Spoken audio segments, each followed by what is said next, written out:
হাসিনার দোষ না, দোষ আমাদের দোষ। জননেত্রী আসলে অ্যাবসলিউটলি মেয়ে ভালো ভালো দেশ চালাইছিল, কিন্তু বিষয়টা হলে কি ওনার 15 কোটি রাগা বোয়ালরাই ওনার সাথে পল্টি দিছে। হ্যাঁ, উনি নেত্রী হিসাবে দেশ চালাইছে, খুবই ভালো দেশ চালাইছিল। যখন ছাত্র ভাইরা বুঝতে পারে নাই ব্যাপারটা, এখন ছাত্র ভাইরা ব্যাপারটা বুঝতে পারতেছে যে জননেত্রীরে পল্টি দেওয়ার পরে আগের নেত্রী হিসাবে ভালো ছিল। এটা বাংলাদেশ, আমাদের বাংলাদেশ জায়গায় খায় জায়গায় মুখ মুইসা পালায়। উনি আমার এক মুঠ বাদ দিবে না, তারুকুর রহমান বাদ দিবে না, ইসলামে যারা নাচতে আছে তারাও বাদ দিবে না।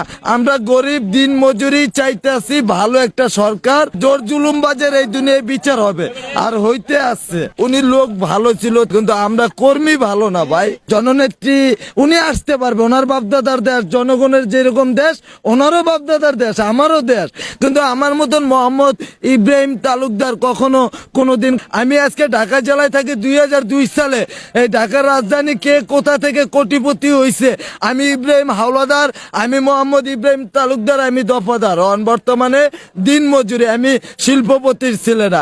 আমি কোনো দল করি না, আমি একটা দিন মজুরি।